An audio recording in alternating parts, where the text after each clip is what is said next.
paper magic will survive like the heat death of the universe, and will... Oh, it's a smuggler's copter. Would you like to crew this? And then it crashes because they don't understand arithmetic. All your cards belong to me. 2 minutes into macing him in the eyeballs, I switched to pepper spray. He's like, yeah, it's all right, refreshing. And went back to the mace. Magic is dying. I'm done. Selling everything. I might be a hoarder. And I yes, don't have the crayons or glue to explain this to you right now. What, are you gonna die twice? Oil will be worthless before magic cards will. well, okay, Dr. Man. That's Mr. Dr. Professor Jason.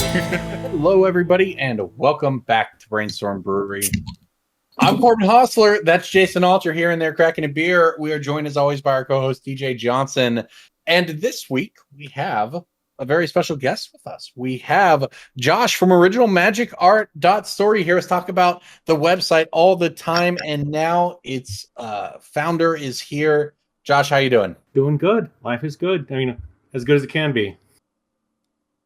Yeah, right, pretty much. We are excited to have you on tonight.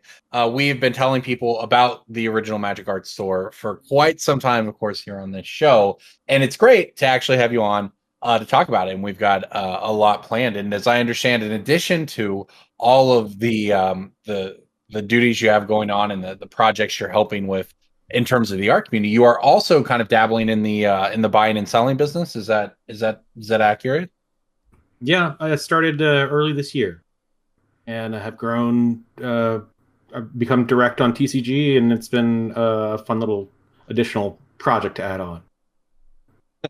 It certainly is that. Well, it's great to have you on. If you have any questions that pop, if any questions pop up, if you have any, when we dive into stuff later, if you have anything to share about that experience, we love having people on who are sort of in a different part of their journey. And as someone who's recently gone through the direct process, then that'd be cool to talk about. Well, we are thrilled to have you on.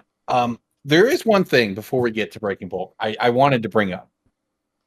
EDH came out with its list recently of the top 100 saltiest cards in Commander. Oh, it's not EDH list; it's the community's list. Well, that EDH presented the list that was voted on by 3.5 million votes from the community to determine the saltiest cards.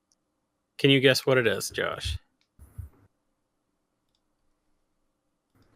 Put you on the spot. DJ, do you know? Because you should also put out a guess here. On a scale from 0 to 4, it's a 3.11, which I guess on a scale from 1 to 5 is a 4.11, but we didn't do 1 to 5. We did 0 to 4. Like crazy people. I mean, my first thought goes to like stacks, so like Smokestack or Winter Orb.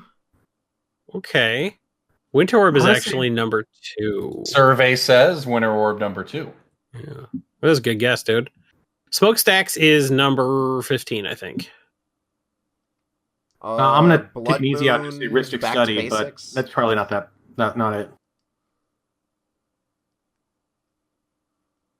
Ristic Study it's in the top 100, but it's down near number 50-ish, I'd say. From the What else is stacks? Stacks. No, Back to Basics or Blood Moon? No, Back to Basics and Blood Moon did not make the top 30. That's kind of surprising.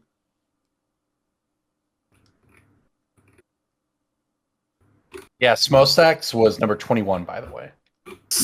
Stacks. Stasis? Hey! Static ding, Orb. ding, ding. Stasis. Yep. Ding, Stasis, ding, Winter Orb, ding. Static Orb, Vorinclex, Expropriate. Expropriate being 5, I thought was pretty crazy. Well, I have Expropriate never made the top 50 before, but I guess people are... Now that it's got reprinted and it's under $20, people are having access to it now. Yeah, that makes sense. Yeah. And in my personal play group, it's just gotten... I mean, we had a stretch where something like 4 out of 5 games over 2 weeks ended with someone casting Expropriate, and people not playing blue were just like, this is just so This dumb. is Skullstorm tier. Yeah, man.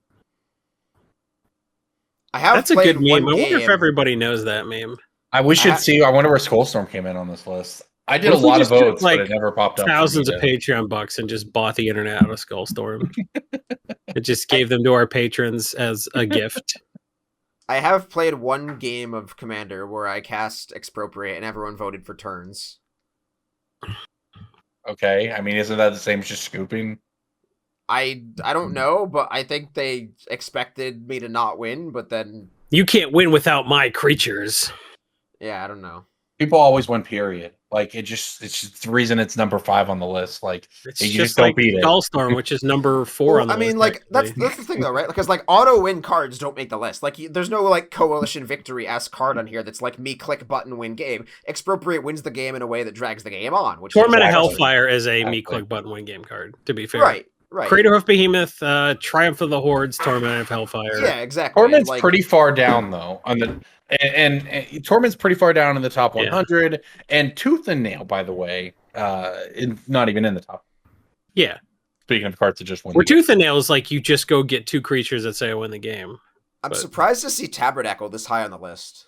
Yeah, like where are you playing against Tabernacle? People are until the proxy database was taken offline. I guess people. Maybe it's people just like finally got a chance to read the card.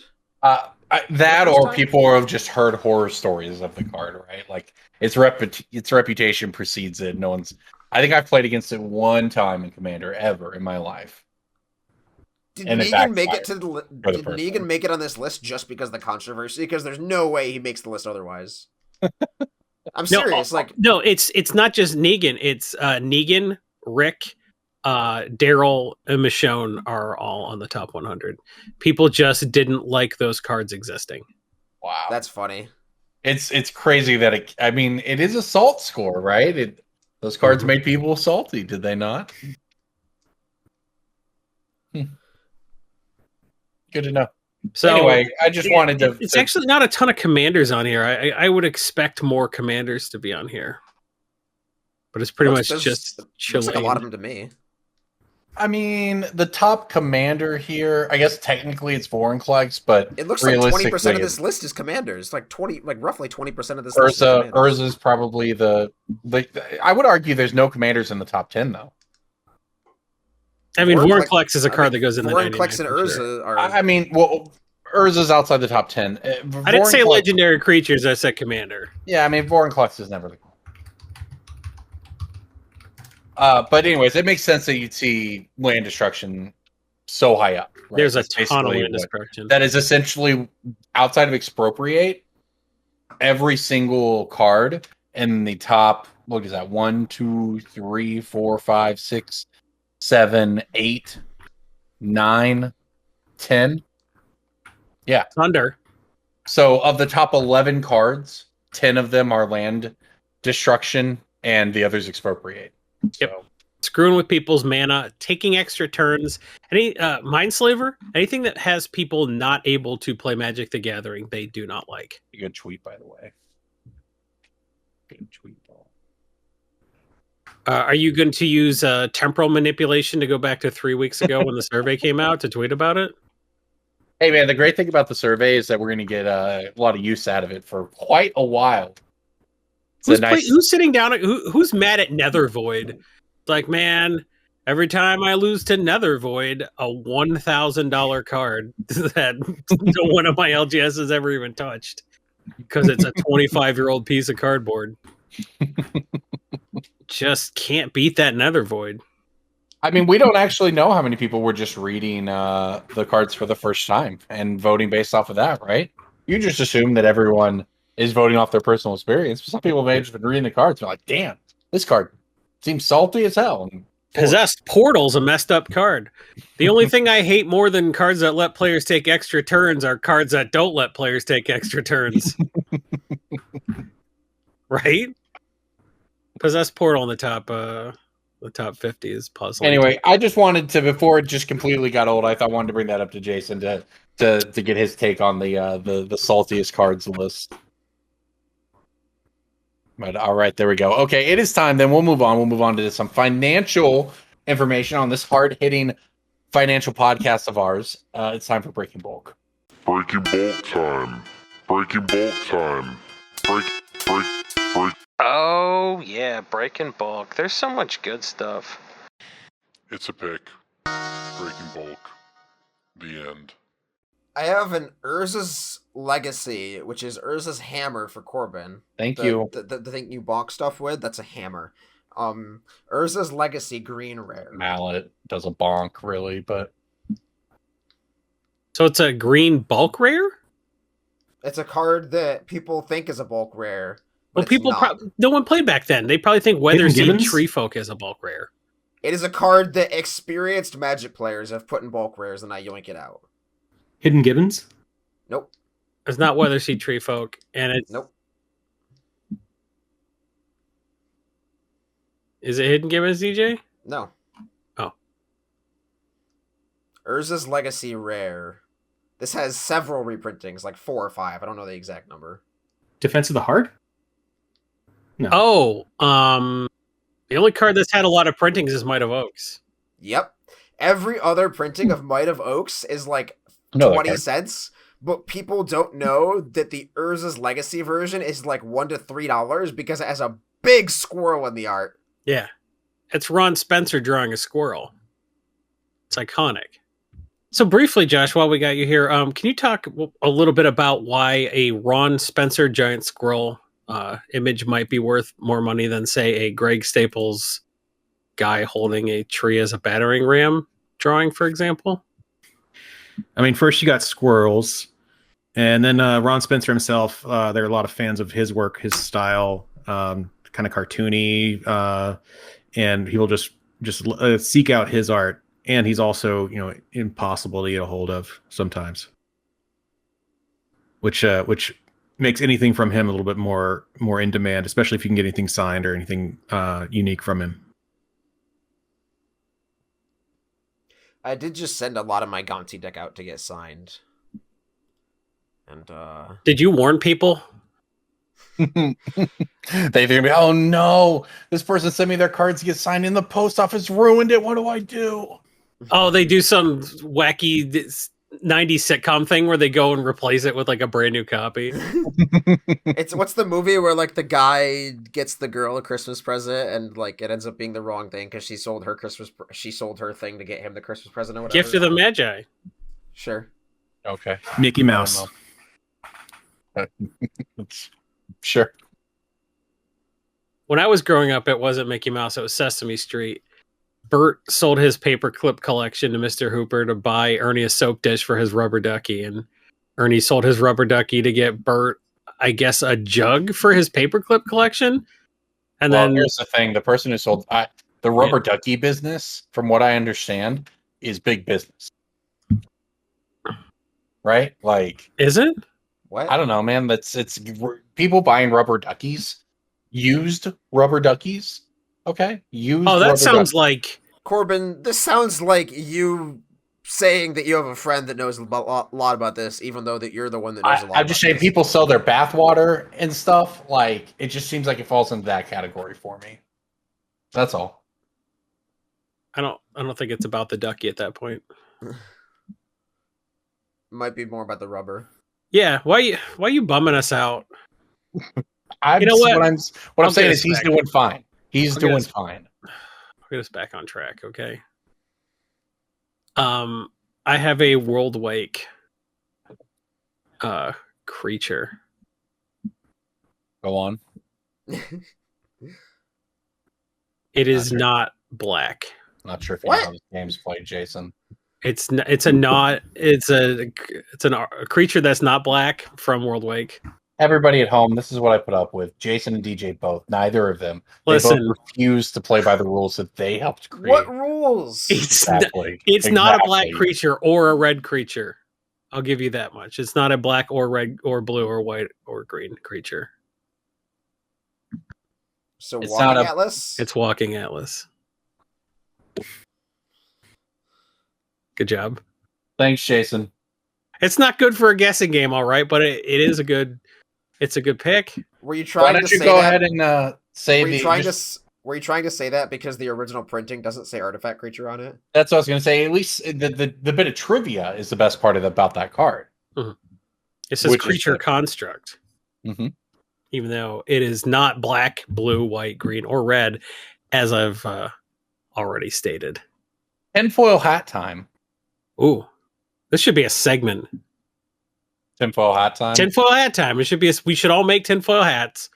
Not a bad idea, honestly. We should put it on and do a wacky segment every week. Where JJ, put a tinfoil. Do it in post. We'll do it in post. JJ, put a tinfoil hat on my head right here. Right here. I want a crown. Tinfoil hat. Go. I want a crown. I want a Innistrad looking Cathar hat made of tinfoil, like a 3-corner. If someone could make that and mail it to me, I'll give you singles.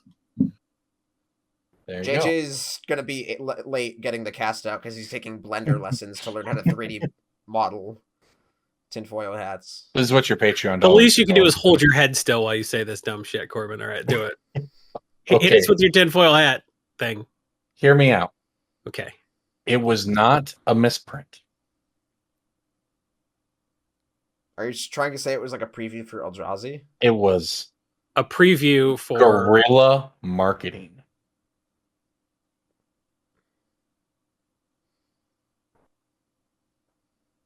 Wasn't the card Apes of Wrath guerrilla marketing? Okay. You did it, Corbin. Tinfoil hat time. What a segment, everybody. Thank you. Nobody says I'm wrong. I'll take it. I'd love to thank our associate producer. I would like to thank the ladies and gentlemen of the Academy. You thought it was going to be something dumb, and it was actually so smart you couldn't disagree. They really were at that time, they were deep into the guerrilla marketing side of things, where they were slipping cards into booster packs as previews for upcoming sets and releasing things into the wild and having people go on scavenger hunts for pieces of cards. Like they were doing some real cutting edge millennial marketing shit, right? Cool. So it's honestly, I'm just saying. That's all. Yeah, man, I can dig it. I think you're probably 100% correct about that. Also, Evolution Sage is a bonus breaking bulk. Because those are over $1 now, despite 3 printings. It's a good one. That card is 3 printings already, I assume. Yeah. Okay. I've got one it's 2. It's the Zendikar Rising Commander deck and War of the Spark. I've got one that I think you all will be able to get, even if you may not be able to name it. But it's a Strixhaven red common.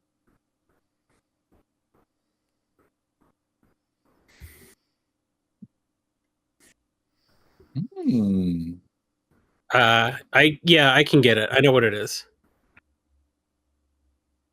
I got it. Okay. I can't name it. Yeah, I got it too. I just can't name it. Yeah. So describe what it does. It's very distinctive. It's just so much. There's about 4 other cards in Magic's history that are like this card. Yeah, it's Dragon's Approach. Why would I not be able to name Dragon's Approach, Corbin? Okay, thanks, Jason. Like relentless burn.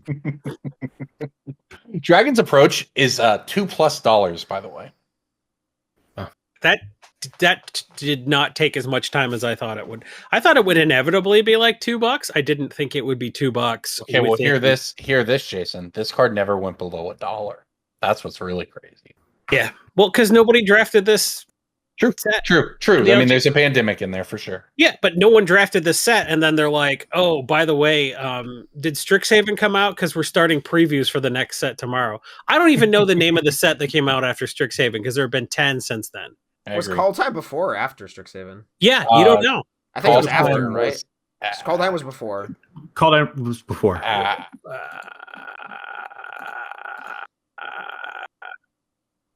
Call Time was before. Because it was, I know it was like, because it was a slippery slope. It was Call Time with the collector booster shit, and then Strixhaven ramped it up to 11.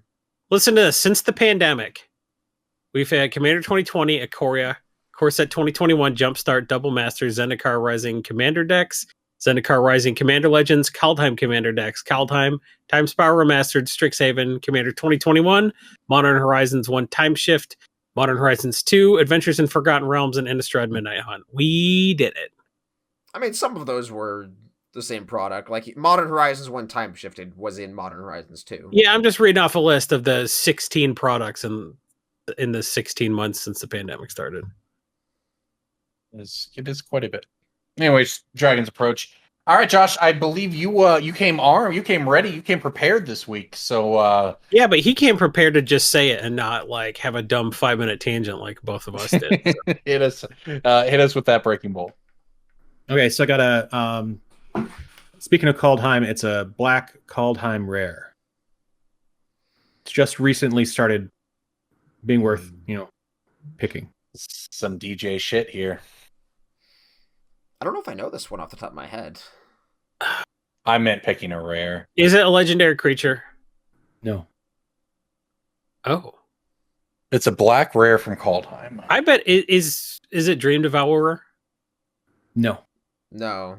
That one's always been $1 or so. Is it the elf that when another elf dies, you lose a life, draw a card? That's from Commander Legends. No. Okay. No, Skemfar Avenger is the one Corbin's talking about. Yeah, that's Kaldheim, but it's not the one. Okay. A rare black Kaldheim creature. Not a creature. Not creature. Oh. Skemfar Avenger was actually a good guess. Might have. That's all I got though. It's not a creature. That still doesn't help me. I don't know this set at all. Is it the -3/-3 crippling chill? Crippling. Not crippling chill, but I don't know if I know this one. I might know it if you say it, but I cannot guess it. All right, I'm still trying to think this one through. This is a set that we should know. No, because they started it. preview for the next set the day after. Sam made a video about how nobody remembers Kaldheim, and he's right. Oh, no. All I can think of are the Black Mythics, and they're bad. They're $2. What are the Black Mythics? The Demon, the Haunting Voyage. Every Black Mythic from the set's bulk. And does this make zombie tokens? Nope. It's not the one that makes zombie tokens? Wow. It's just started to. I'll tell the story behind how I picked it, but okay. All right, so I saw. It is not. I saw a tweet from Shivam. He started playing Standard, and there was a deck that he started playing that had Blood on the Snow, and yeah, I was doing very well. Yep. And it was. I mean, I've been picking up Kaldheim stuff because I love the set, and no one opens it, and just a lot of value there. But I always ignored Blood on the Snow because it was worth 10, 11 cents. But right now, Card Kingdom is paying 60 cents. They want 200 of them. And Card Kingdom's selling them for 80 cents. $1.49. I think. They upped it. I was looking at the extended art. No, what was I looking at? Promo pack? I don't know. I don't know how the internet works. It's all based on Standard, but I was surprised because I thought it was worth nothing. Yeah, so this is one where rotation happens.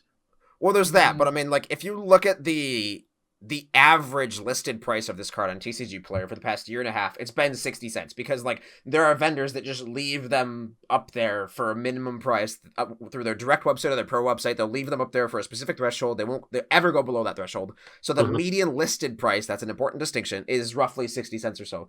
The market price, which is the price that the copies actually sell for, has risen significantly from 20 cents to 60 cents over the past several weeks. So you can go on MTG Stocks and sort by the market price and the average listed median price, and you can see one of those lines is stagnant and then the other line starts to creep up and catch up with it, and now the market price is overtaking the listed median price, which means that they are starting to sell. Those copies that have been listed forever are starting to sell, and that's sort of the canary in the coal mine thing of before this becomes a $1.50 or $1.52 card.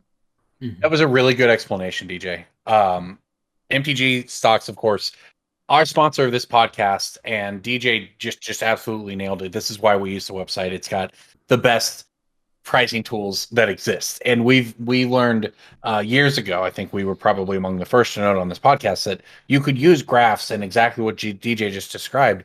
You could see leading indicators by looking at different tools and not just using some other generic websites that will pull the API of the median price.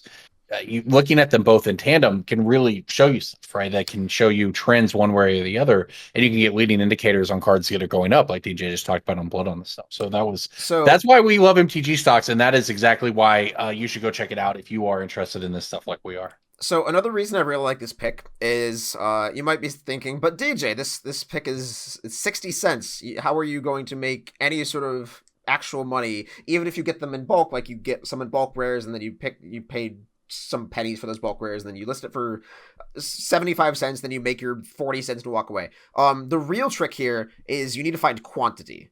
And the best way to find quantity of something like this, I mean, like buying an actual brick of 40 or more copies, is by using something like an arbitrage system where you get something from Europe or Japan, and MTG Stocks also allows you to check the European price. So I can say, oh, the average of this card in Europe is 34 or 0.34 euros, which is like 50 cents or so. And then you can go to MTG, or you can go to Card Market, and you can find a seller that has 30 or 40 copies for 50 cents.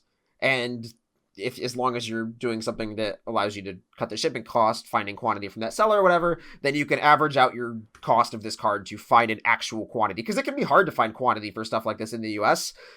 Stores like Cardmark, or stores like Card Kingdom, like Star City, any store that has that raw ability to just sell you 50 of something, they mark up for it. They know that if you want to buy a lot, you're going to have to upcharge, and you can't really find quantity on TCG Player. A lot of the stores are only going to have like 1 or 3 copies. So something like an EU site where the card doesn't move nearly as often is going to be your best bet to get bricks of these.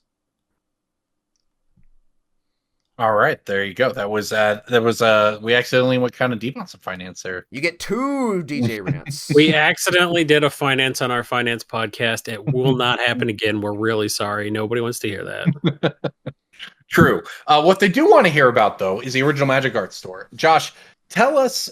We've talked about the website, the store, for a long time here on the show, of course, and we have gone through all the many great artists and offerings and playmats and prints and everything you all offer. So tell us. So what's new and recent with the site? What have you all been up to?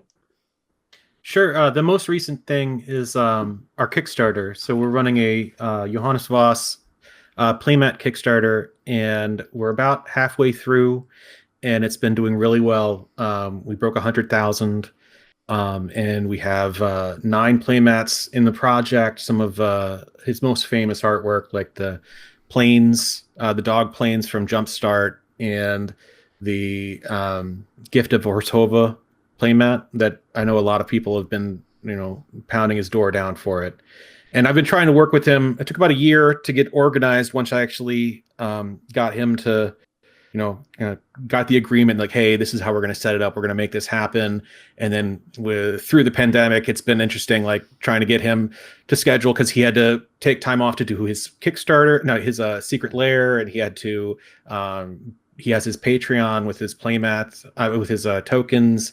And so we were finally able to take advantage of his Secret Lair, kind of the hype around that, to launch, and it's gone really well, and we hope to keep on keep on getting that. We have one more goal at 150,000. We get the 10th mat, and once we hit that, then backers get to vote for the next mat, and we'll be able to get additional one added to the project. So we're really, really happy with the success so far, and hope to see as many playmats made as we can. I love how casually you're just like, it's 100K. Like, that's a ton of money. Well, I'm jaded. I mean, not jaded. My perspective is a bit off. The first Kickstarter we ran in 5 years ago, we did over 100,000, and I've had my highest Kickstarter so far is 300,000, and the last one I did was 140. So this is good. This is really good. And it's just good enough that I can, fulfill it out of my garage. Anything more, I'd have to hire people and figure out how to get everything sent out. But I can handle this. It certainly sounds like quite a bit of work. So that sounds awesome, though. You're certainly more suited to handle it than Corbin is. Corbin doesn't have a garage door. That is a toss to the after hours right there, DJ. That was that was good branding, DJ, because people could go find those after hours, of course. Where would they go, DJ, if they wanted it? Brand expert? Patreon.com/BSB. Oh, you got okay. You got it. Thank you. I didn't know if you were going to fumble that one on purpose after last time, but I'm glad we didn't. Patreon.com/BSB. He was depicted as Charlie Brown after last week. I don't think he's going to do that again.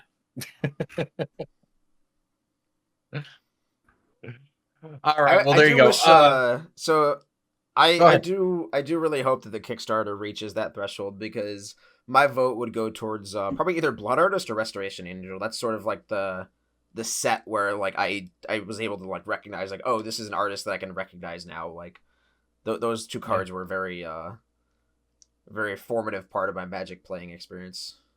Yeah, we've already backers have already voted for two new ones. We did Angelic Destiny and just did the Secret Lair Thalia 39, the one where she's holding a sword.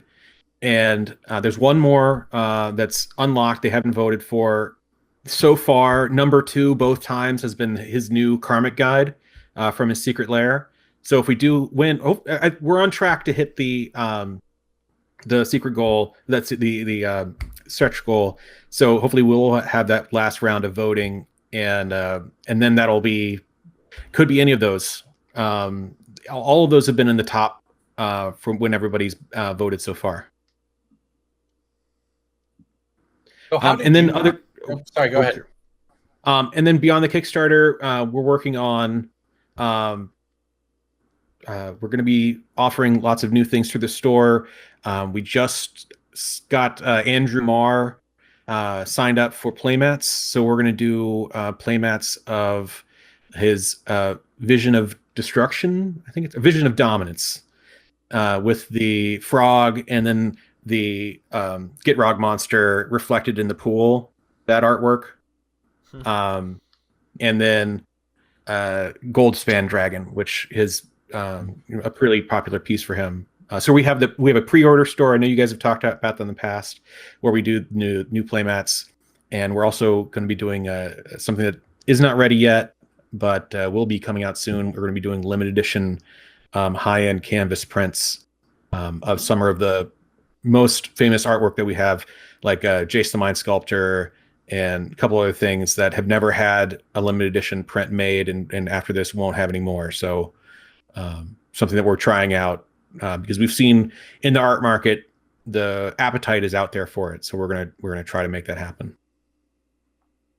How is related? I guess tangentially to that, but how is what's it like these days for just in the time that we've been doing this podcast over the last 8 or 9 years, the world of the Magic art market has come so far, and you say something like, well, there's an appetite in the art market for such and such, and it's like, that sounds, like, okay, really? But you're absolutely right, because there is an MTG art market that is kind of wholly separate and distinct from the MTG playing community or the MTG secondary market, right? Magic art has its own large community and makes that possible. So, I mean, what's it like just for you now in this position where you're coordinating so much of this to have it be such a big part of the game?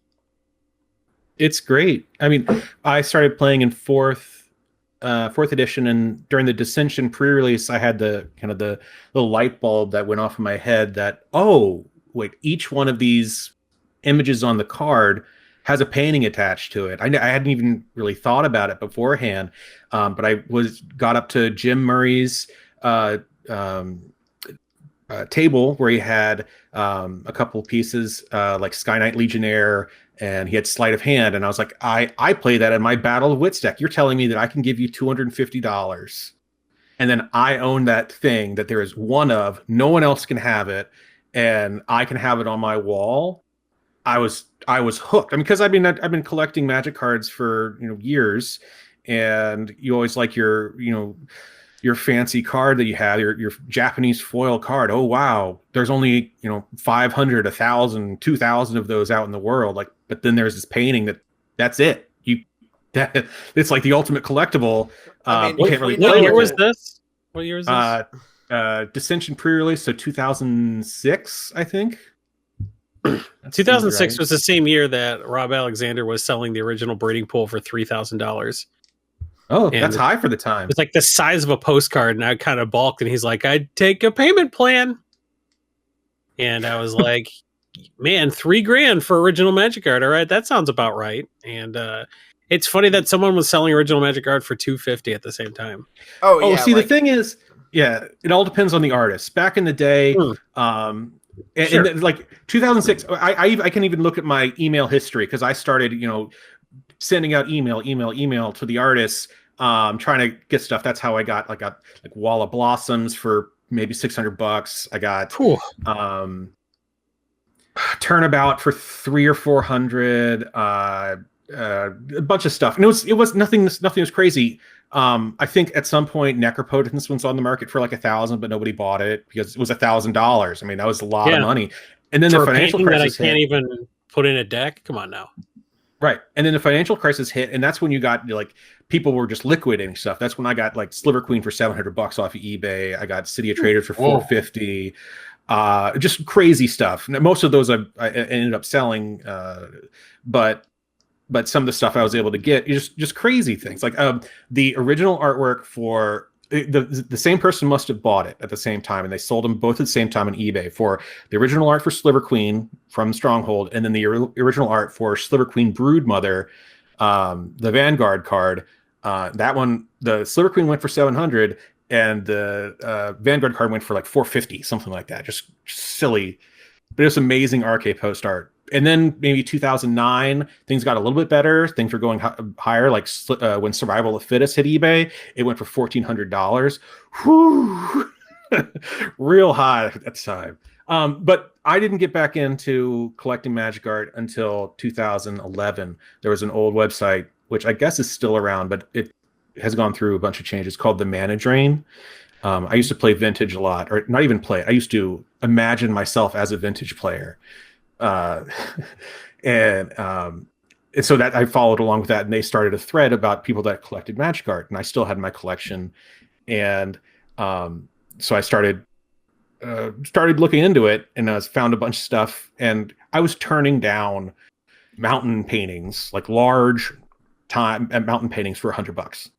I turned it down because there was so much on the market, and just crazy amounts of market. I didn't have that much money to throw around, but I had enough where I had 4 or 5 paintings arrive in a week after week after week, because you could just find stuff that was super cheap, and things and around things kind of coalesced around that thread. They eventually made its own little section in the Mana Drain, and the community grew from there. They went from Mana Drain, and then went to Facebook, and then it went to where it is now, the MTG Art Market on Facebook, which is a group that I'm one of the admins of, and it's over 12,000 people, and that's where you get Magic Art. I mean, some people go to eBay because they like the protections and the ease. You don't have to, you kind of set and forget it.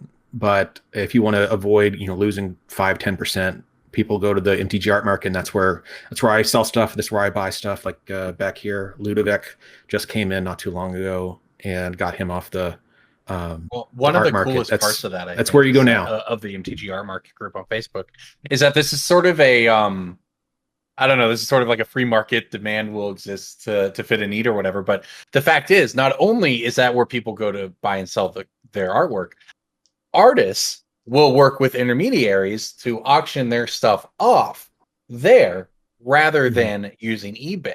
So, it's interesting that there's still, a sort of a like you mentioned how the protections don't exist, but it kind of there's people who exist to make that process a little smoother and make sure both parties work out. So it's just cool to watch how it's developed. Yeah, I've done some of the auctions like that, and I don't have the time to kind of take that portion, but there's a bunch of other people that do a great job with that, and it's really exciting, and it's a different it's definitely a different different experience now than it was then. I mean, I've felt myself priced out of the market several times, but I just kind of pull my pants up and say, okay, I'm fine with paying $4,000 for this. Sure, why not? Because if I had bought XYZ painting 1, 2, 3, 4, 5 years ago, I would be doing just fine. And so as long as I don't go too crazy, like I was committed to getting Sublime Epiphany. I wanted it so bad. I did not want it $26,500. Oh, wow. That is not how much I wanted it. I wanted it. I stretched. I was like, okay, you know what? I can figure out how to get 25,000 for this. It's worth it. I think. I'm going to say it is. But it wasn't worth 26.5. Yeah. So I mean, quote, I'm not telling people how much money I make. Get out of here. But Jason, salary transparency is good for everybody. I make exactly $25,600 a year selling a painting. That is a lot of money. Well, it's crazy because I mean, if everyone's expectations are elevated right now, because after Adventures in the Forgotten Realms, there were like big money. I mean, everyone talks about how like Magic's big money, Magic art is big money. Magic art is nothing. Magic art is like people that collect, like, let's not even ignore fine art, but if you compare like D&D art, people like actual, millionaires, I don't know about billionaires, but probably they're like, yeah, we're talking, sure, 7 figures for that. That's fine. It's a cover of one of the old books. They'll make it happen. So you had everyone went crazy when like Drizzt went for $155,000, but there were just some people that just were like, I'm going to buy as much of this set as much as I want, and I'll drop whatever 6-7 figures to make it happen. Yeah, we had Liz on the cast a month or two ago, and she mentioned something similar where AFR just brought out the whales looking for holy grails. Yeah. And so a lot of the artists had expectations like, oh, hey, I got 5,000 for this random common. And so you saw with Midnight Hunt, everyone was like, I'll list this random common for 3,000. Oh, it didn't sell. I'll knock it down to 2,500. Oh, it didn't sell. So the market is adjusting a little bit. But there's still strong demand, stronger than I expect in a lot of things. So the market's growing. There's more and more people that are becoming interested in it, and you're seeing kind of a stratification in, like, if this is a prominent artist like Chris Ron, his pieces usually get a strong premium. Then people will go after his art specifically, and you'll get strong auctions for that. And if it's a card, it used to be that like the card determined the price. If the card was garbage, the art could be immaculate, and it'd be maybe a little bit more than your random card. But then the more people that have come on, the more they appreciate the art itself. So you're seeing like, I forget her name. She has a very specific style and she's a relatively new artist. But she, I'm going to find this. That's why I said earlier, it's really a distinct part of the marketplace, in that it's not just related to the playability of cards. Obviously that matters, but it's not the only thing that matters anymore, because it's not just players buying cards because, oh, this card's good. I like Magic for its art, so I'm going to collect the art, and that's why I'm in this. There's enough people doing that it's its own thing now. I mean, vintage artists constructed as a format. Like, there is a format of cards. I don't know how many people know, but this has been a thing for several years now. Where it's vintage legality, but you have to play, all of your 75 have to be printed by the same artist. So, like, I had a John Avon deck that I had for a while. I never actually got the chance to play it in person, but I had like John Avon 5-color control, where my win condition is Obelisk of Alara eventually pinging you, and I have like Felwar Stones and Tri-Lands and like Supreme Verdict and just like what's it, Savage Twister, just a lot, and like people played this format. I'm sure it's still got like an active Facebook group of 60 people. Some like there's tiny leaders and then there's vintage artists. Like it's not that far down, but we're pretty far. No, I was one of the founders of it, or I helped popularize it. And I have when the pandemic hit, I didn't have anything to do, or I couldn't go anywhere, and I was getting a little stir crazy. So I just started buying things, and I was like, I'm going to build vintage artist constructed decks, and I think I have around 60 right now. Jesus. And I was just like, you know what? You are the format. And then I could staff a tournament. Oh man, the whole idea was I'm going to build a bracket, and I'm like 12, 24, Twitch.com/Brainstorm Brewery. Let's go. Well, what's funny is I just like, oh, you know what? I'm going to build a Vulcan Baga deck. What do I need a Vulcan Baga deck for?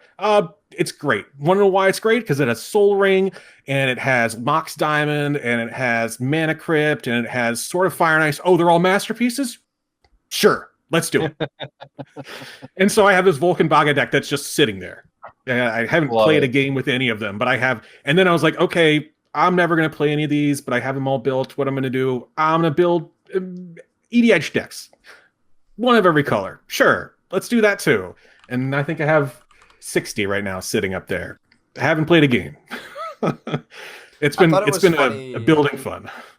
A friend and I theorized like a Mark Poole deck a while back, and we thought would be super good because you get like fast spawn. There's like so much ramp and card draw you get, but he like never did a win condition. Illusionary. I know it's the 4 Phantasmal Forces is like your best beater. That 4/1 flyer with an upkeep. No, they've said, but other people that have like seriously looked into it say that the format is kind of solved because Chris Ron is the best deck possible because he has 8 swords and a bunch of 1-drop and 2-drop white creatures. So you have access to protection from every color. So no matter what. I mean, unless like there are some artists that have enough artifact destruction that they can warp their deck enough so that they can destroy enough artifacts. But generally, all it takes is like 1 sword that's protecting your deck because these artists don't have. Usually, like some artists only have 1 color. They can make a viable deck with that color, but it's not very good, or they don't have any artifact destruction or whatever. And so Chris Ron can just destroy every single deck possible. Because he has so many decks, he can cover protection from every color and have like 8 sword redundancy protection against your deck. It's kind of ridiculous. They say it's solved. I haven't. Again, that's what the. So you made a format and broke it? I didn't break it. Somebody else did, but I was told that it was broken, and then I haven't had a chance to like. I wanted to build that bracket to figure out, is Chris Ron's deck actually the best? It probably is, but.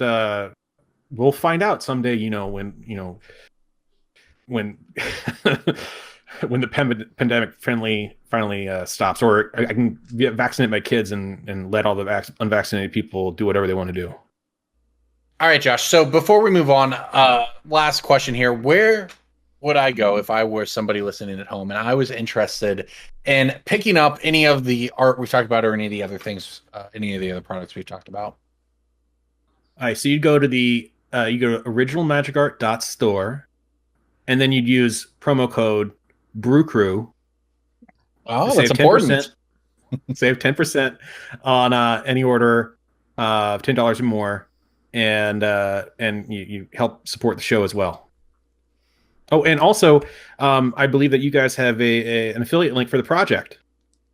I was just going to say, we could make it easy for people. We could just put a clickable link that they can use while one hand is on the steering wheel, and then the other hand can like scroll down and click a button, and then you've got it bookmarked for when you get out of the hospital from your vehicular incident.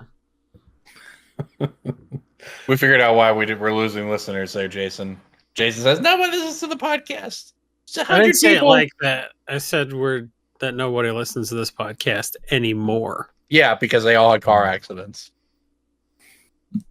Correct. Because they're all going to the original Magic Art store and using code BrewCrew to buy their playmats, prints, tokens, and all sorts of other things. They don't even have $1 a month left over, which is 20 or 25 cents an episode, to go to patreon.com/BSB and have access to the Discord server. They're not doing it. All right, enough pitches. It's time. If a hospital can charge you $9 for a spoon, then we can charge you $1 for a podcast. Enough pitches. It's time for Pick of the Week. Pick of the week, pick of the week, pick of the week. Time for the pick of the week. This is the part where we make you money and then you give the money back to us. If you would be so kind. So I will make a pitch for another standard card, Elite Spellbinder this week. Also known as the Paulo Vitor Dama de Rosa World Championship card. Elite Spellbinder is just under $3. It's climbed up from about $2 to about $2.75 over the past couple weeks, and I think it's probably just going to end up at $5 because the card is very good, not just in standard and upcoming standard, but also in older formats. And sooner or later, we will have those again. Channel Fireball announced an event in Las Vegas for Magic later this year with a vaccination requirement, and that is a big deal. But that means officially the return of large Magic only conventions. So I think it's the time that we're about to see these cards move if they haven't moved yet. An Elite Spellbinder I think is a good recent one that is going to get there. Sure. Perfect. Cool, man. Who's next? All right. I have a Corbin card, if you've ever seen one. I do not know how to pronounce this card's name, so I will ask Corbin how you pronounce the Merfolk God from Modern Horizons 2. Okay, so if he doesn't have any, then I'm on. Svellion. Svellion. Okay. Svellion of Sea and Sky. Merfolk God. Fish God. The buy list on this card is higher than the retail price that you can sell it for. I have gotten several of these in collections. I see that I have the option to sell it for roughly $1 to $3, and I just decline to do so. This card has a lot of words on it. It is above rate creature-wise for blue cards, and it's just got 3 very powerful lines of text on it. It's broken. I am not a Merfolk player expert, but this card is one that I am going to continue to hold on to until it is probably $8 to $10, and then I will start to list mine. And the various printings, retro old foil, ghost rare, secret rare, prank edition. Yeah. Whatever. Yeah, we very quickly determined that despite the card being legendary, you just run 4. It's just that good. So it kind of seems like there's just going to be a landfall commander every set in Simic. So I'm inclined to say something like Trade Routes, which has a couple of printings, but it's really getting up there, and I don't know when they can ever reprint it again. Yeah. But as a bonus pick, while I'm looking at Slogurk, Walk the Aeons specifically, which has a buyback of sacking 3 islands and lets you take an extra turn. Seems pretty spicy in a Slogurk deck, especially if you have a way to like rebuy Slogurk and put those counters on him and then bounce him and return the lands from your graveyard to your hand. It seems like you can loop Walk the Aeons with Slogurk. Now it was just reprinted in Time Spiral Remastered, so these are really cheap and there's a lot of supply to overcome. So if you are looking at Time Spiral Remastered, I don't know. There's no like extended art or anything of this, so this is kind of a cheap pickup. But Trade Routes, it's on the list, and it has the good like Mercadian Masks version on the list. So even with that extra supply, these are still approaching $10. So I don't think you can go wrong with Trade Routes, and I don't think you can go wrong with Walk the Aeons as a cheap pickup because Slogurk is, I don't know. out of the 25 Simic Lands Matters commanders they printed in the last 12 months, this may be the best one because it at least is kind of unique. It has lots of text on it. As does every card these days. Wizards is very good at getting Simic players to think that every new Simic commander is different. I love it. This one has it is different. You can walk the Aeons with this in a way that you couldn't with the other ones. There's one It's combo got a slightly whole different infinite Yeah. combo. Yeah, other cards rewarded you for playing lots of lands, and this allows you to play it. Lots. 7 cards difference in the list, by the way. That's what it comes down to. So Anyways, Josh, did you want to get in on this pick of the week nonsense? Yeah, I've got 2 relatively new ones. One is kind of okay, great. Just pick up all you can. The zombie commander deck for Midnight Hunt is the best deck I have seen. Commander deck I've seen in the longest time. Yeah. When they released that, they released that list, I was like, whoever built that makes a zombie deck. I mean, they have a commander deck, and they're just like, I'm gonna make that deck. I'm going to put all the cards. Oh, sure, I can't put the $30 cards in there, whatever. They can add them in, but everything is in that deck. With $100, you can make that deck like strong. I have a Verena deck that I was just like, they basically took my Verena deck, cooked the white out, and there it is. It's amazing. The commanders aren't great. I mean, the marquee commander isn't really somebody that I'm like really excited about, but I would put it up there with like the Dragon and Edgar Markov decks. I mean, the commanders in those are kind of like one of the main reasons to go after them because they're great. But this deck itself is amazing. I think the future for it is great. I checked now; it's actually already selling for like $10 more than the green white one, and that for good reason. It's got good value. It's got all the solid zombie cards you need. You can play it right out of the box and have a really, really strong zombie deck. So I'm really happy with that one. But as for a card, I'd say Wand of Orcus is something that I'm considering. I've been following Shivan Bhat. Started talking about that, and I was like, I'd heard about it and I considered it. I haven't been able to play any commander decks, but I knew it was powerful. But the idea of making a zombie for every damage you do, I actually bought most of the EA extended art versions that are on TCG Player, and now it's down to like 6 listings total, of which I am one. So. I was just so surprised that it was already down that much, and I bought it when there were maybe 22 listings a week ago, and now it's down to 6. But so the EA is kind of the cars kind of left the station on that one, but for regular printing, there is a big, humongous wall of volume at like $2-3, and then after that, it quickly goes up. And once that wall's gone, that card's gonna move. So I'd say just regular printing Wand of Orcus is definitely something that I've got my eye on. I'll say this: you are right about that wall.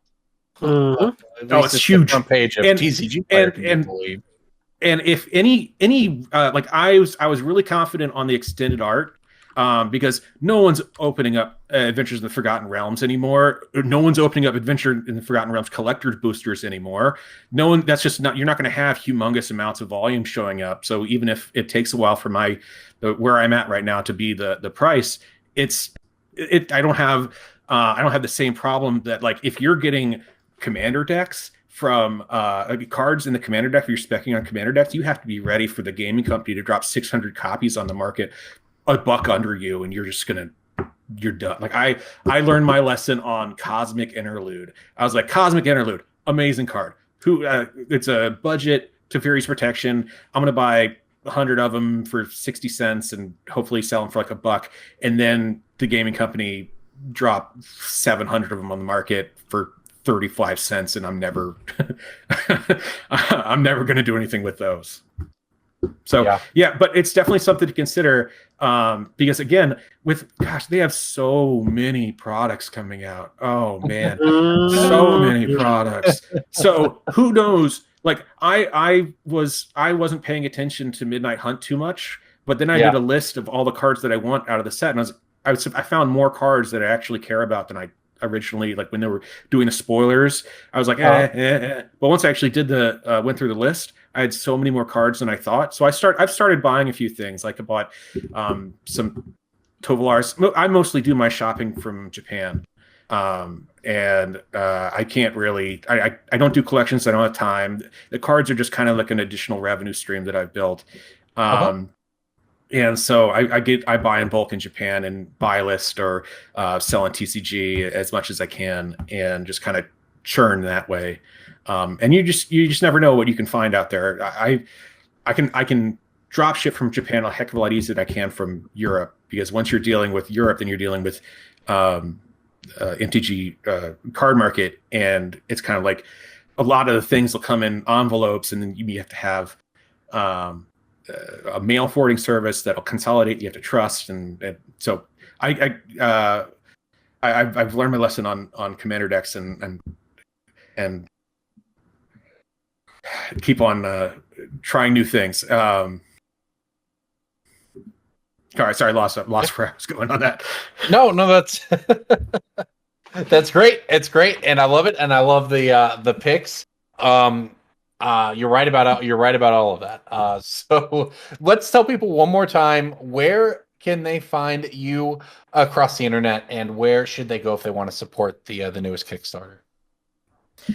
So I'm mainly on Twitter at original MTG Art. That's where you'll find me most of the time. You can also find me on the MTG Art Market, where I'm one of the admins there, on Facebook. And my business is originalmagicart.store. And you can always use promo code BrewCrew to save 10% on your order of $10 or more, and also help support the store, the show. It's true. Well, thank you again for coming on. We really appreciate it. Click everything on your YouTube page that helps us. Like the button, the bell, the subscribe thing. Like, we need to build a media empire before the end of the year. That's a New Year's resolution that we have been slacking on. We never really mentioned it before. I have definitely been working on it behind the scenes, but we need to hit like 4,000 likes on this video, or else it's not going to be great for you. So just click the button, help us out, help yourself out. Inspiring pitch. Thank you. Fade to black. Thank you for listening, everybody. We'll see you next week.